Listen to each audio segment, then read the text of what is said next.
Thank you so much, President Smith. I'm delighted to be here and especially to be introduced by you because you are, as I think you know, such a personal inspiration to me as a leader and also a woman. And congratulations to everybody receiving awards today.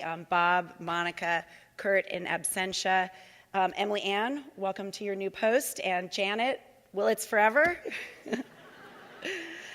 I know it might be appropriate to use a reunion weekend speech to reflect on some aspect of our shared Swarthmore history. But instead, I'd like to use this moment to talk about the subject I've basically been talking about for the 30 years since I left Swarthmore, women and their lives. And more specific to 2018, this current moment of activism for women. Of course, we are women and men in this audience, and thank you, men. The advancement of women is one of the compelling issues of our time, but we as women frequently spend time talking to one another about it, and it's really wonderful, powerful, and I think crucial to be in a mixed audience when we talk about these issues. And this is, after all, a quintessentially Swarthmore issue, since the college was co-founded by the feminist abolitionist preacher Lucretia Mott, who 170 years ago this summer helped organize the first ever women's rights convention in Seneca Falls, New York. Let's give Lucretia Mott a hand. On the morning of my 50th birthday last year, January 21st, 2017, I got up and did what many of you probably did that day as well. I boarded a school bus full of friends and colleagues headed toward Washington, D.C. We were going, of course, to the Women's March. My t-shirt, a gift from my husband, read, "We came down on buses to save our uteruses." As we all know, 5 million women turned out that day on every continent, including Antarctica. And in the astonishingly short 17 months since then, the fire that started in part with the march has blazed through every sector of society. The Me Too movement alone is seismic. 1.7 million women posted personal stories of sexual assault with that hashtag within a single 24-hour period last fall. And power players who once seemed untouchable have been brought to justice. In American politics, a record number of women are running for office and are already winning key primaries. Advertising and media, I'll clap for that any day. Advertising and media have begun creating images that more closely resemble real women in all their gorgeous diversity. Gay, straight, trans, Muslim, black, white, able-bodied, or not. Feminism, for years a philosophy that too many women were wary to identify with publicly, was crowned the Merriam-Webster Word of the Year. All of this is thrilling, but it raises an obvious question. Why now?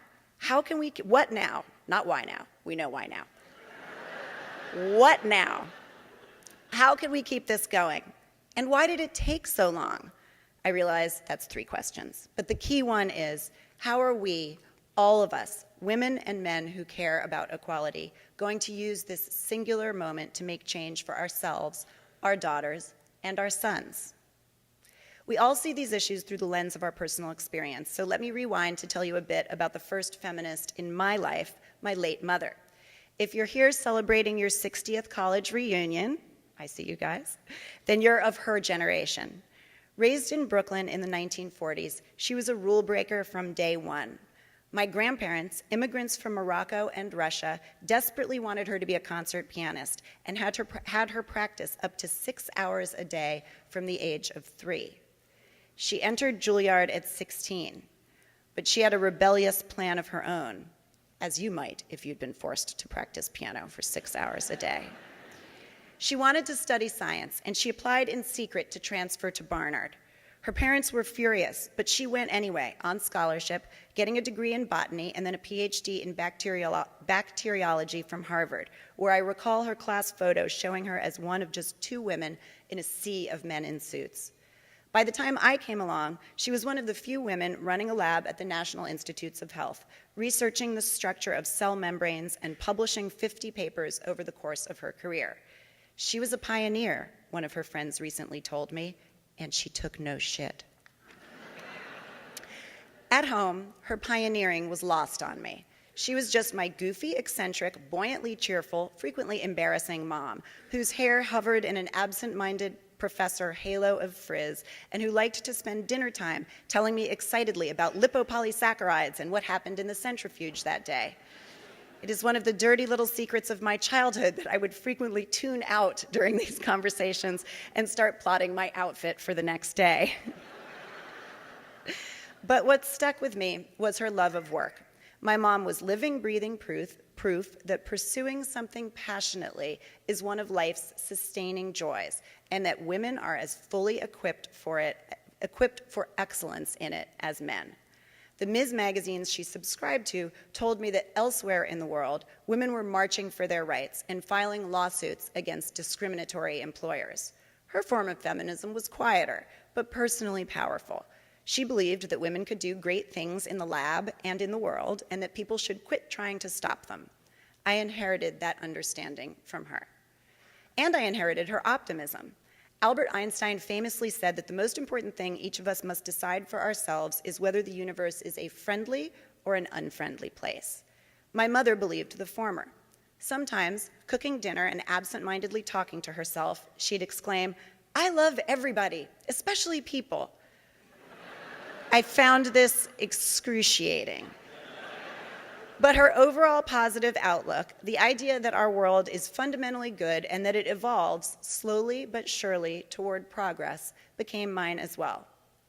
And the universe seemed to be evolving from a woman's point of view, as if we, women, were ticking off victories one by one and leaving all the old barriers in the rearview mirror. In my early years in the working world, as first a writer and then an editor of magazines aimed at women, my team and I cheered women on.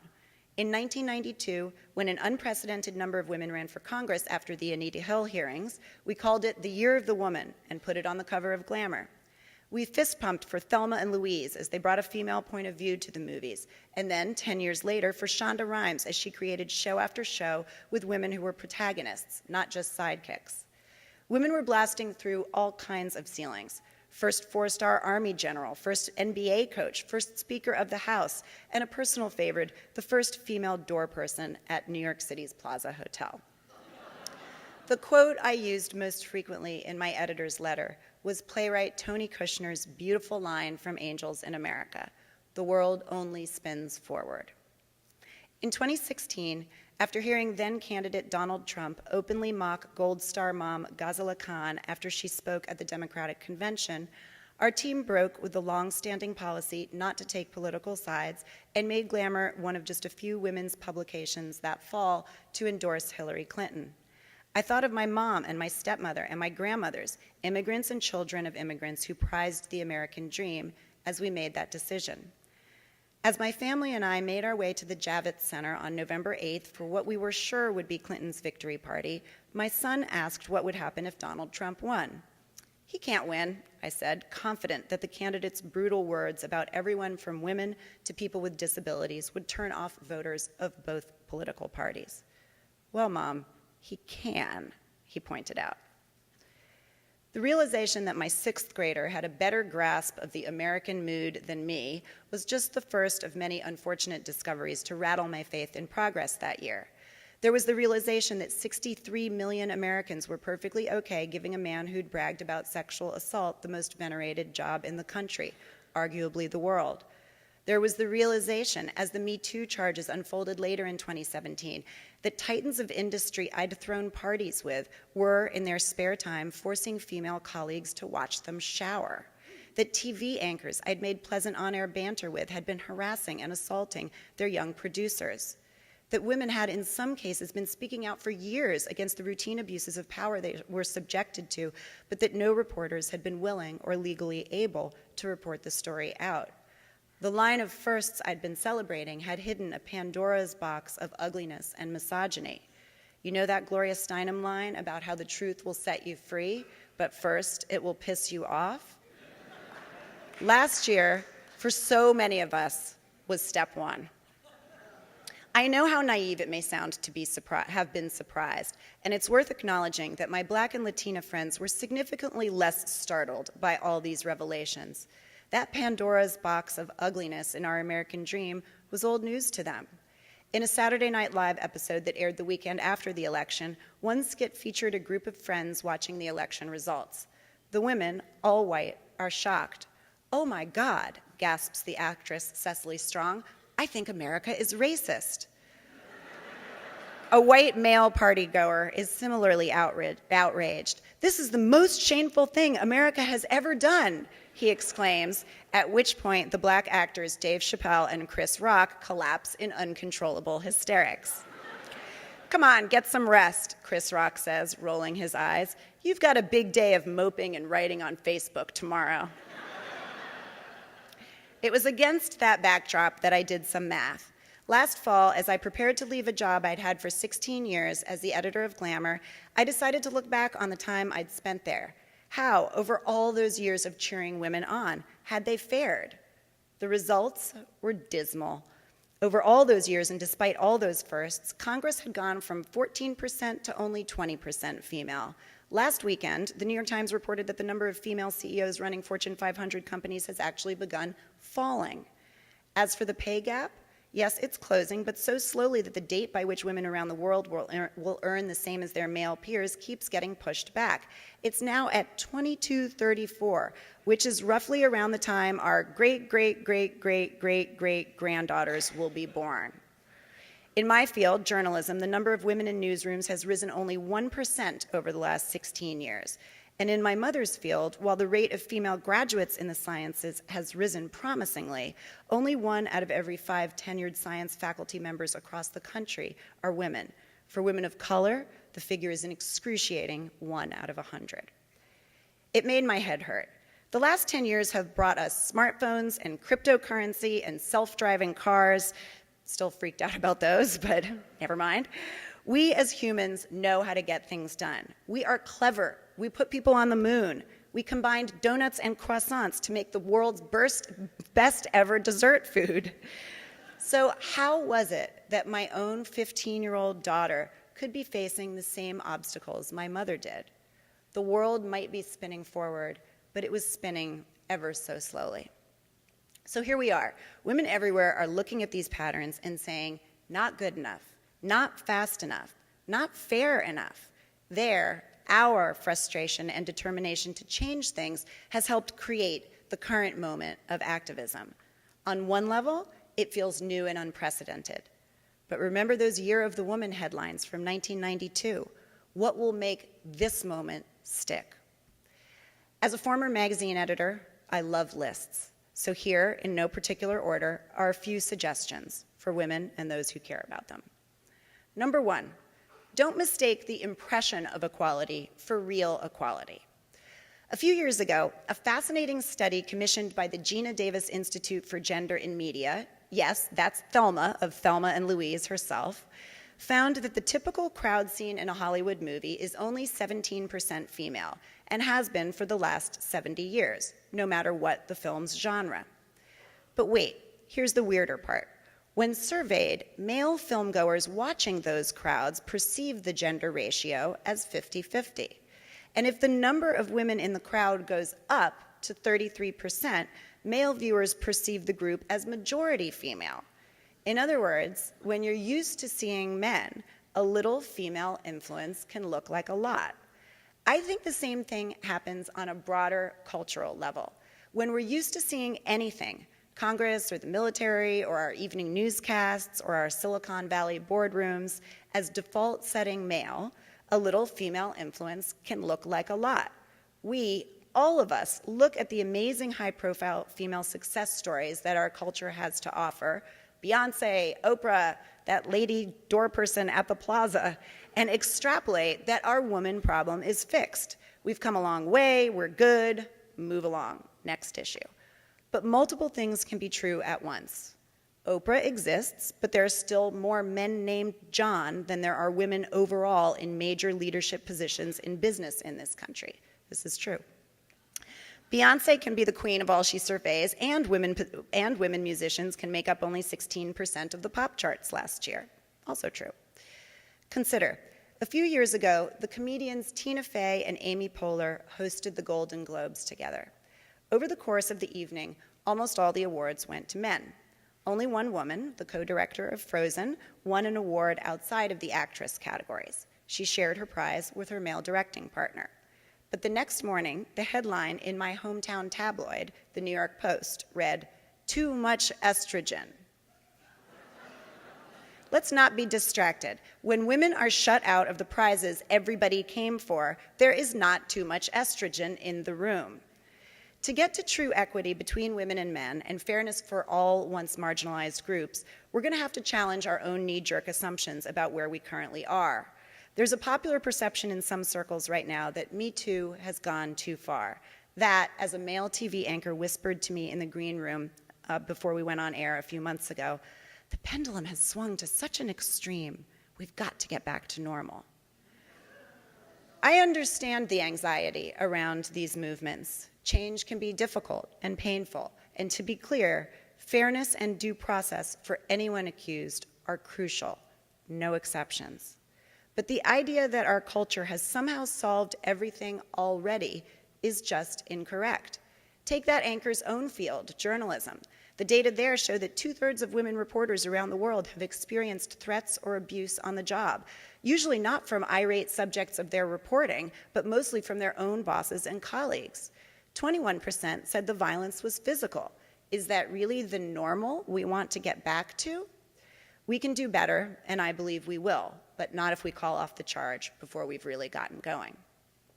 Number 2, rage is okay.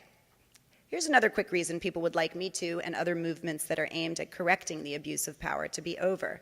They are all about women demonstrating their anger, and angry women make people nervous. This is why best-selling books about women tend to adopt a cheerful tone of self-improvement rather than anger at where we are to begin with. Why their book titles are things like Lean In and not Screw You, Kevin, for taking credit for my work after you interrupted me 12 times in that meeting.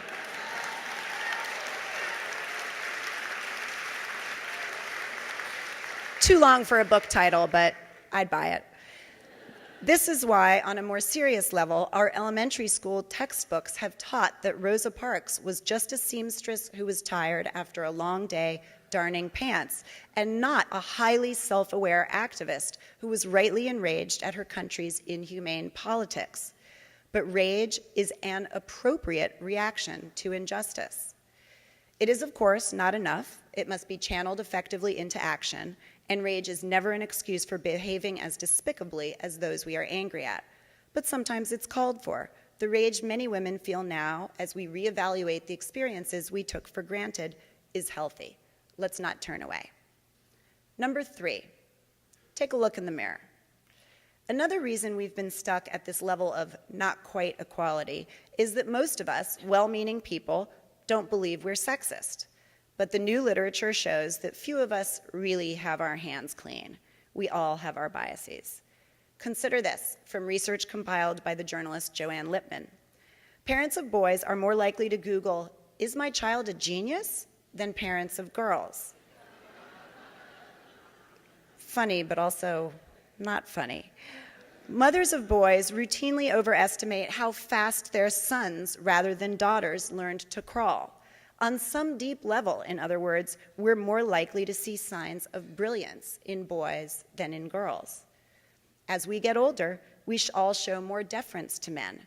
That interrupting thing, one study found that female Supreme Court justices are interrupted 3 times as often as male justices. And get this, the Stanford biologist Ben Barres, who is transgender and worked for decades as Barbara Barres before transitioning at age 42, told Nature magazine that one of the side benefits of now presenting as male rather than female is that, quote, "I can even complete a whole sentence without being interrupted by a man." And because most public leaders have been men, we've come to think of leadership as male. In one recent British experiment reported in the New York Times, respondents said that someone named Eric, who offered new ideas, was a natural leader, while an identical candidate named, you got it, Erica, was not. No wonder that when two women in Silicon Valley were recently starting an art business and finding that potential funders and developers were slow to respond to them, they invented an imaginary third co-founder, a man named Keith. Keith got his emails returned faster, and people were always asking if he needed anything else. Everyone loved Keith. Now, every one of us here would like to think that we would return a real woman's email faster than a fake man's. But again, the truth comes when we look at the numbers. One of my own personal wake-up calls came when at Glamour I commissioned a review of the freelance creators we hired to produce our issues, the photographers, stylists, and other collaborators. To our surprise, only 37% of the photographers featured in the prior year's issues were women, along with 32% of the hairstylists and 49% of makeup artists. At first, I was relieved by that 49% till I discovered that the larger the story was, the higher the odds that we had chosen a man. Our numbers were typical for the industry, and the reasons complex. Fashion photography is notoriously male-dominated, celebs sometimes preferred men, but none of those reasons even remotely served as an excuse, and we resolved to change. By the end of that year, we'd made meaningful progress, and the diverse images produced by our new female photographers made a better magazine. But more than that, I'd learned a lesson in humility. We all have biases, and learning to do better is a constant process, whether you're an organization or an individual. The current trendy term woke to describe someone enlightened about these issues implies that either you are or you aren't, that there are wise people who are aware and idiots who are ignorant. The truth is that we are all of us, always learning, or at least we should be. Number 4, women, don't worry so much about being liked. When I was running mostly female businesses, we used to have a rule in meetings. No preceding your ideas, as women so often seemed to do, with, this is probably not a good idea, but, or, I'm sure someone else has already thought of this, but you're just giving your listeners a reason to doubt you. And men, in my experience, rarely did this. They'd enter the room to make a pitch and say, I've got it. Sometimes they did have it. Sometimes they did not. But quite often, their confidence was contagious and effective. Why exactly women do this has been a popular subject of study for a few years now, and it basically boils down to, we don't want to appear arrogant, and we do want to be liked. That's also one reason we tend to apologize more than men. Years ago, I actually bumped into a chair in the middle of the night in my house and said, sorry. The chair forgave me. And why we also use the word just in our emails to give our demands a softer touch, as in, I'm just checking on your project. There's even a well-known app, Just Not Sorry, that will remove those figures of speech from your emails if you want them gone. I have mixed feelings about all of this research. For one thing, we're not crazy in doing this stuff. If we're worried that people will judge us harshly for speaking in the straightforward manner men often favor, I'm checking on your project, Derek. We're often right. Studies show that there's sometimes backlash when women don't seem sufficiently nice. And honestly, if your writing style is peppered with justs and sorries, well, that's your style. Why should we take the guy's way as gospel? Maybe the world would be better with a few more emojis in it. But if you're a woman, it's worth noting these habits and ensuring at least that they're intentional. And remember that every time you speak with authority and without apology, you give women around you permission to do the same. Just mentioning it. Number 5, and this is related, women, expect to get what you deserve. Who here is a millennial? And how often have you heard, oh, millennials, they're so entitled, right? You know the stereotype. They're coddled, they're spoiled, they think everything should come easy, they expect ping pong tables at work and promotions for just showing up, and none of that is good, of course. You do have to work hard to get anywhere in this world, and most people who have gotten anywhere have had to slog through a lot of boring, frustrating, challenging, ping pong table-free days to get there. Mark Twain had it right. If work were so pleasant, the rich would keep it for themselves. But within that context, I have a suggestion. Please be entitled.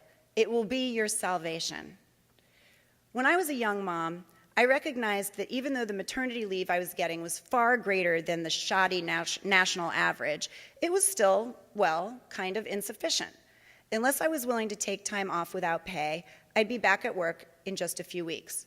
And so I sucked it up and powered through, finding childcare, stumbling through workdays and business trips sleep-deprived, and once using my Medela breast pump in the bathroom of the Northeast Arkansas Regional Airport, approximately 20 feet from baggage claim A. I complained a lot to my friends and my husband, but I never considered bringing the issue to my company. I felt grateful to have a job. I was aware that as someone who could afford a babysitter, I was already in a position of privilege, and I didn't want to come off as pushy. Flash forward 10 years. A young woman working at the same company, 30 and running a division of 100 people, many of them engineers, starts thinking about this issue. She's not pregnant, but several women on her team are, and to a person, they want more time. She starts a parenting support group at work, complete with its own message boards. Then she rallies her employees to petition the C-suite to change things. Instead of feeling grateful to have jobs, they let the company know that it should be grateful to have them, and they show offer letters from other businesses that promise more leave. And the policy changes to add several weeks more for each parent with pay. It wasn't a handout, says that woman in retrospect. It was a hand that says, we've got you and you've got this. It was a really amazing moment when men and women decided that change needed to happen and made it so. That's entitlement at its best, the knowledge that if something's not right, you deserve to speak up about it for yourself and the people around you. I don't think it's a coincidence that it was a 28-year-old assistant at the Weinstein Company, Lauren O'Connor, who looked around at the bad behavior she saw there 3 years ago and wrote an irate memo to management cataloging everything she saw. Quote, "The balance of power is Harvey Weinstein 10, me 0, she wrote. But still, she took notes and she turned them all in. Her document became a smoking gun that helped reporters Jodi Kantor and Megan Twohey build their story last year. If you're young, you're often told, learn to pay your dues. But there are some dues you should never learn to pay. When paying your dues comes at a cost to your dignity or your safety or your child's health, you're entitled to better. Number 6, men. We're all in this together. Last fall, as women started telling their horror stories of workplace abuse, a friend called to tell me her own. In her first weeks in a big new job, she said she'd been repeatedly harassed and on one occasion pushed up against a wall by a male colleague, a man older and more established than she. One night, over dinner, she confided tearfully in her supervisor, also a man. He was sympathetic and shocked. My friend felt comforted. But after that dinner, nothing changed. 2 years passed. She avoided her colleague, but doing so was exhausting. She began hating her otherwise enviable job and looking for a new one. Finally, she went to her boss's boss, desperate, and the whole story broke, including the fact that she'd complained about it to her supervisor 2 years earlier. That supervisor confronted her in puzzlement. "I'm so sorry," he said, "but I didn't know you wanted me to do anything about it." Let's pause there. This is a person responsible for the well-being of his staff. If she had told him that a colleague was stealing from the company or bringing a weapon to work, would he have thrown his hands in the air and said, "I didn't know you wanted me to do anything about it"? Presumably not. And yet sexual misconduct is seen as a personal issue between a man and a woman. The truth is, sexual harassment is not up to women to blow the whistle on, nor is unequal pay, nor is relationship violence. These issues are on all of us to fix, every one of us who cares about personal dignity. There are plenty of bottom line reasons it'll be worth it. If you're running a business, basically every study shows some version of the same truth. Hiring women and then ensuring they can flourish will make your company more successful. Companies that have the most female board members consistently outperform those with the least, by the way. And outside the business world, same thing. Governments with more female members experience less gridlock. Mixed groups of detectives can even solve a murder more accurately than single-sex groups. And on the biggest scale, countries where girls are educated as fully as boys have lower rates of disease, poverty, child marriage, and maternal mortality. Equality isn't just an ideal, It's the simplest way to make our world better. Number 7, our feminism, our new feminism, must be for all. I was recently in a discussion group that included women of all backgrounds and races. The subject turned to women's anger. One white woman said with emotion that all the rage women were feeling was essentially about Trump. It's because of him, she said. He's normalized all of this. A quiet silence fell across the group. Well, he didn't invent these problems, said another woman, who for years has been organizing domestic workers, a group who, like other low-wage workers, are abused at vastly higher rates than almost any other group of women. After the election, she said, with all these women getting mad, I'm just like, welcome.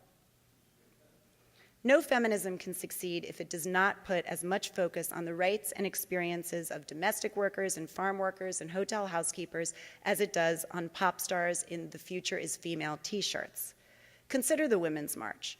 Today, in retrospect, it looks like a success. But back in the weeks before that January day, organizers were repeatedly warned that it might fail. Why? They refused to make it about one issue, as many were advising them to do, to narrow the focus of the march to reproductive rights or sexual assault or equal pay. Instead, they intentionally broadened its focus to include the core concerns of all women, from LGBTQ equality to immigrant rights to racial justice. This turned out to be its strength. This is the feminism that will have staying power. It sounds so obvious to say. You cannot address equal pay without talking in the same breath about the minimum wage, since 2/3 of all positions below that line are held by women, and those job categories are growing. You cannot talk about bodily safety for women without examining racial justice, since women of color experiences the highest rates of sexual violence, a fact Tarana Burke, who coined the phrase Me Too, was talking about for 11 years before it became a hashtag. And what could be a more compelling feminist issue than the horrific separation of immigrant families at the border that we've learned about in the news over the last week? For women to play a full role in the life of our country and our world, we must stand up for one another and one another's issues over and over again. And number 8, let's stay optimistic. The future of feminism is going to be up to all of us, women and men. My own understanding of what women's rights are and must be has expanded immeasurably over the last year, and I know I'm still learning. Remember that t-shirt, "We came down on buses to save our uteruses"? I thought it was hilarious when I put it on at 4 in the morning that day, the day of the march, but as I pressed through the crowd with my daughter, the shirt felt entirely insufficient, a glib remnant of another time. We, women, we're not here for our uteruses. We are here for our lives, for other women's lives, for our souls and the souls of our country. I'm still an optimist, but I no longer believe that the world only spins forward, that progress is inevitable, and that the magic hand of the universe will automatically sweep us all toward a world where women and men live and work alongside one another with equal respect for their talents. I desperately want the obstacles my mother faced in pursuing the work she loved to be gone by the time my 15-year-old daughter comes of age. I want her to be free and unencumbered and respected and safe. But none of those things are inevitable, none automatic. They will take rage and listening and humility and organizing and calling one another on our blind spots. They will take standing up for each other, and by the way, not announcing this race over before it's begun. The world will spin forward, but only if we push. Thank you.